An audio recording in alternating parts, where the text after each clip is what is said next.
Hi friends, good morning. This your English Vijay. English మెథడాలజీలో భాగంగా మనం ఇంతవరకు 7 వీడియోస్ కంప్లీట్ చేయడం జరిగింది.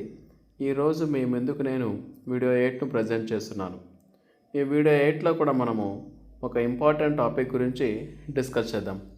మనం టాపిక్లో వెళ్ళడానికన్నా ముందు మీకు అందరికి ఒక చిన్న రిక్వెస్ట్. ఖచ్చితంగా మా కంటెంట్ నచ్చినట్టయితే మా ఛానల్ను సబ్స్క్రైబ్ చేసుకోండి. అదేవిధంగా ఇక్కడ ఉన్నటువంటి కంటెంట్ను లైక్ చేయండి. మీ ఫ్రెండ్స్కు రిలేటివ్స్కు ఈ వీడియోను షేర్ చేయండి. ఓకేనా ఫ్రెండ్స్? మీరు ఈ విధంగా చేయడం ద్వారా నాకు ఒక మంచి ఎంకరేజ్మెంట్ అనేది లభిస్తుంది. మీ ముందు మరికొన్ని వీడియోస్ తీసుకురావడానికి ఉత్సాహంగా నేను కష్టపడతాను. ఓకేనా ఫ్రెండ్స్? ఇక మనం ఏమాత్రం ఆలస్యం చేయకుండా టాపిక్లోకి వెళ్ళిపోదాం. ఫ్రెండ్స్, ఈరోజు వెరీ ఇంపార్టెంట్ టాపిక్ను డిస్కస్ చేయబోతున్నాము. ఏంటి ఆ టాపిక్ అంటే టైప్స్ ఆఫ్ ఎవాల్యుయేషన్ అండి. టైప్స్ ఆఫ్ ఎవాల్యుయేషన్ 2 టైప్స్ ఉన్నాయండి. ఒకటి ఫార్మేటివ్ ఎవాల్యుయేషను, రెండు వచ్చేసి సమ్మేటివ్ ఎవాల్యుయేషను. ముందుగా మనం ఫార్మేటివ్ ఎవాల్యుయేషన్ గురించి తెలుసుకుందాం. ఇందులో first point, formative evaluation is a process of on going feedback on performance. విద్యార్థి యొక్క పర్ఫార్మెన్స్ ఎలా ఉంది అని నిరంతరము తెలుసుకోవడమే ఫార్మేటివ్ ఎవాల్యుయేషన్. అంటే ఈ ఫార్మేటివ్ ఎవాల్యుయేషన్ అనేది నిరంతరం జరుగుతూ ఉంటుంది. Second point, the purposes are to identify aspects of performance that needs to improve and to offer corrective suggestions. ఈ ఫార్మేటివ్ ఎవాల్యుయేషన్ యొక్క పర్పస్ ఏంటంటే విద్యార్థి యొక్క పర్ఫార్మెన్స్ ఎలాగుంది తెలుసుకొని విద్యార్థి ఏ ఏరియాలో ఇంకాస్త ఇంప్రూవ్ కావాలో ఆ ఏరియాస్ని గుర్తించి ఆ ఏరియాస్లో విద్యార్థికి సజెషన్స్ ఇవ్వడం కూడా ఫార్మేటివ్ ఎవాల్యుయేషన్లో భాగమే. Third point, formative evaluation doesn't make a judgement. Very important point అండి. విద్యార్థి యొక్క పర్ఫార్మెన్స్ ఎలా ఉంది అని జడ్జ్మెంట్ ఇవ్వడము ఫార్మేటివ్ ఎవాల్యుయేషన్లో జరగదు. Fourth point, use the students documentation like portfolios, journal entries and diary as well as teacher observations of performance to have formative evaluation. Formative ఎవాల్యుయేషన్లో teacher ఎలాంటి వాటిని ఉపయోగిస్తారంటే విద్యార్థి యొక్క పర్ఫార్మెన్స్ని తెలుసుకోవడానికి స్టూడెంట్ యొక్క పోర్ట్ఫోలియోసు, స్టూడెంట్ యొక్క జర్నల్ ఎంట్రీసు, స్టూడెంట్ యొక్క డైరీసు, టీచర్ గమనించినటువంటి అబ్జర్వేషన్సు, ఈ 4టిని ఉపయోగించి ఫార్మేటివ్ ఎవాల్యుయేషన్ అనేది చేయడము జరుగుతుంది. నెక్స్ట్ చూడండి, మనం ఇంతవరకు ఫార్మేటివ్ ఎవాల్యుయేషన్ గురించి తెలుసుకున్నాము. ఇప్పుడు మనము సమ్మేటివ్ ఎవాల్యుయేషన్ గురించి తెలుసుకుందాం. Fifth point, summative evaluation is a process of identifying larger patterns and trends in performance and judging these summary statements against criteria to obtain performance ratings. ఈ సమ్మేటివ్ ఎవాల్యుయేషన్లో మనం ఏం చేస్తామంటే విద్యార్థి యొక్క పర్ఫార్మెన్స్ ఎలా ఉంది, అప్గా ఉందా, డౌన్గా ఉందా, మీడియంగా ఉందా, తర్వాత అతని యొక్క పర్ఫార్మెన్స్ గురించి ఇక్కడ మనం జడ్జిమెంట్ ఇస్తాము. అతని పర్ఫార్మెన్స్కి మనం రేటింగ్ కూడా ఇస్తాము. అంతే బాగా చదువుతున్నాడా, బాగా చదవటం లేదా, విద్యార్థి ఇంకాస్త మెరుగుపడాలన్నా, ఎలా ఉన్నాడు అని మనము పర్ఫార్మెన్స్ గురించి రేటింగ్ ఇవ్వడం అనేది కూడా సమ్మేటివ్ ఎవాల్యుయేషన్లో జరుగుతుంది. Sixth point, summative evaluation takes place at the end of the course. చూడండి, మనం ఇంతకుముందు ఫార్మేటివ్ ఎవాల్యుయేషన్ అనేది కంటిన్యూస్గా జరుగుతుందని తెలుసుకున్నాము. సమ్మేటివ్ ఎవాల్యుయేషన్ ఎప్పుడు జరుగుతుందంటే కోర్సుకు చివరిలో జరుగుతుంది. కోర్సు పూర్తయిన తర్వాత చివరిలో అతని పర్ఫార్మెన్స్ని మనం ఎవాల్యుయేట్ చేయడానికి సమ్మేటివ్ ఎవాల్యుయేషన్ను చేపడతాం. ఇప్పుడు మనము విద్యార్థులకు నిర్వహించే టెస్ట్ల గురించి తెలుసుకుందాం. టెస్ట్ మన topic. 7th point, language tests are used as tools for measuring of the learners competence or knowledge of the language. మనము క్లాస్ రూమ్లో టెస్ట్లు ఎందుకు పెడతామంటే విద్యార్థి యొక్క కాంపిటెన్స్, అతని సామర్థ్యం ఎలా ఉంది, అతని నాలెడ్జ్, అతని జ్ఞానం ఎలా ఉంది తెలుసుకోవడానికి మనం క్లాస్ రూమ్లో టెస్ట్లను కండక్ట్ చేయడము జరుగుతుంది. అచీవ్మెంట్ టెస్ట్ గురించి మనం తెలుసుకుందాం. Achievement tests are aimed at finding out the quantum of language skills acquired by a learner during the course of instruction.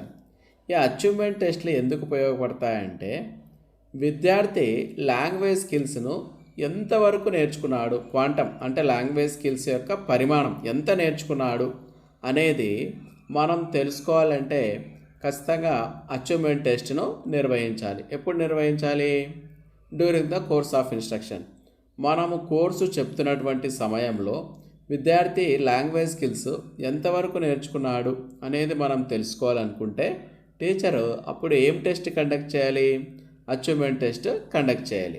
Next 9th point, the results of achievement test are used not only for declaring the success or failure of a learner in the examination but also for taking a decision about the learners future. ఈ achievement టెస్ట్లు అనేవి ఎందుకు ఉపయోగపడతాయంటే విద్యార్థి success అయ్యాడా failure అయ్యాడా అని చెప్పడానికి, దాంతోపాటు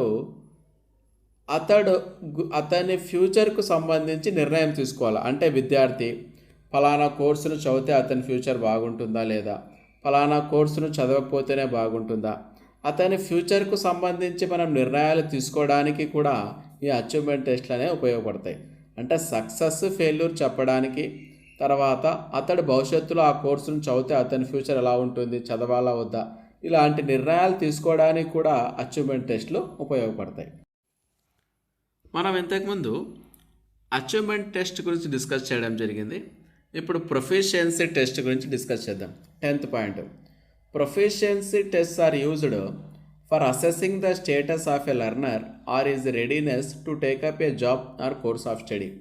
proficiency టెస్ట్లు అనేవి ఎందుకు ఉపయోగపడతాయంటే విద్యార్థి ఒక జాబ్ చేయడానికి లేదా ఒక కోర్స్ చదవడానికి సూటబులా కాదా తెలుసుకోవాలంటే మనం ప్రొఫిషియన్సీ టెస్ట్ను నిర్వహించాలి. ఎగ్జాంపుల్ చూడండి, ఏ టెస్ట్ ఫర్ ఏ కుక్.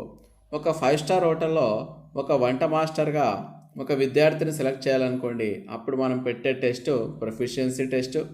తర్వాత English section in IAS exams రాసేటప్పుడు కూడా ఇంగ్లీష్ సంబంధించి ఒక సెక్షన్ ఉంటుంది, ఆ సెక్షన్ కూడా ప్రొఫిషియన్సీ టెస్ట్ అవుతుంది.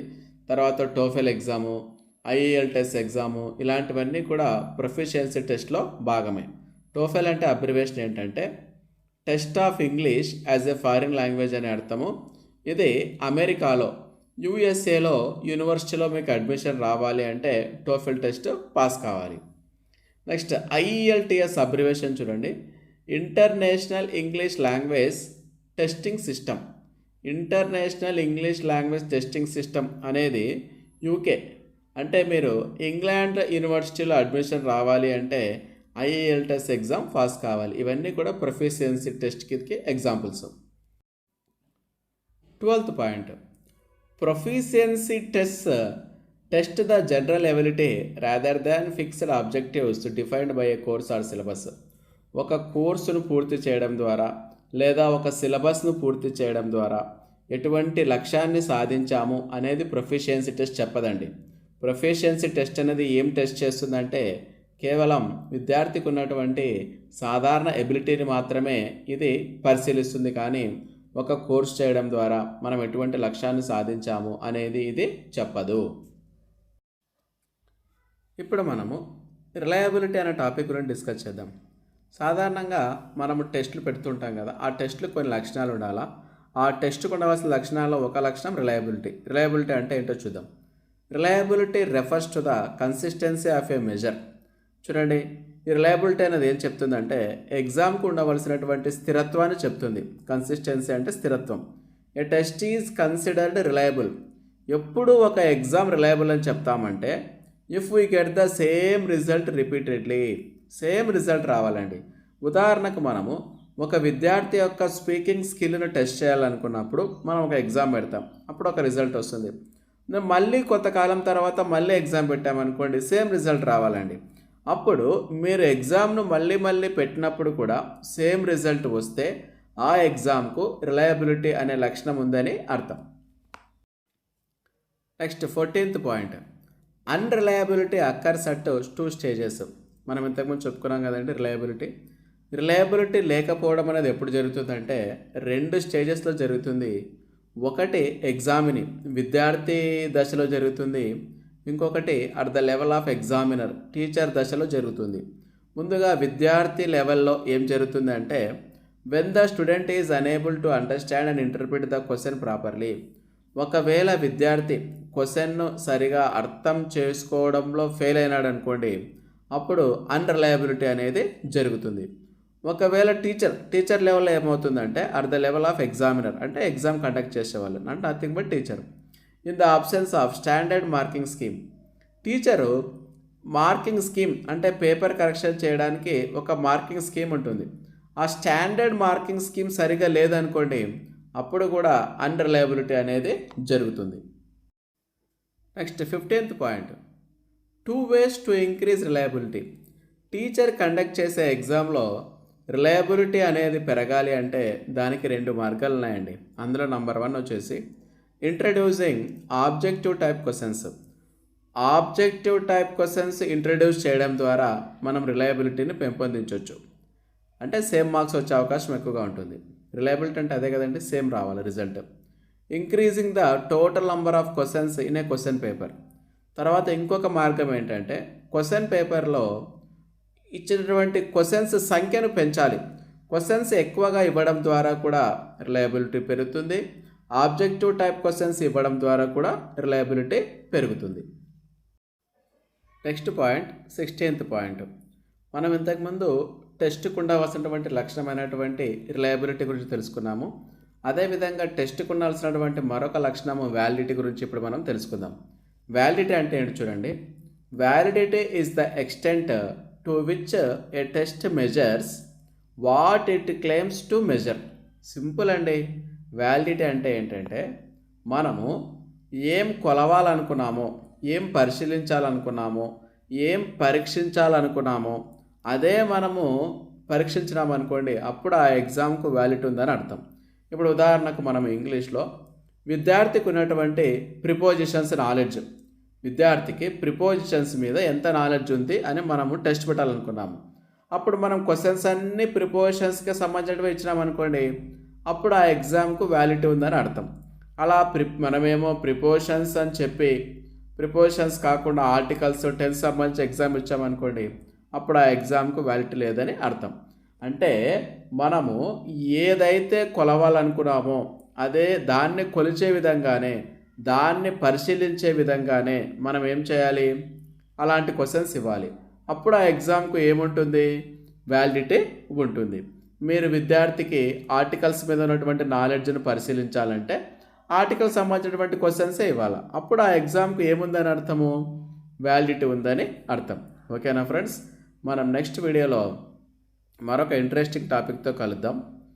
మీకు అందరికీ వచ్చిన రిక్వెస్ట్ అండి, చాలామంది వీడియోస్ను చూస్తున్నారు కానీ ఛానల్ను సబ్స్క్రైబ్ చేసుకోవడం లేదు, కంటెంట్ను లైక్ చేయడం లేదు, షేర్ చేయడం లేదు. ఖచ్చితంగా మీరు ఆ పని చేయడం ద్వారా నాకు ఒక మంచి ఉత్సాహం లభిస్తుంది.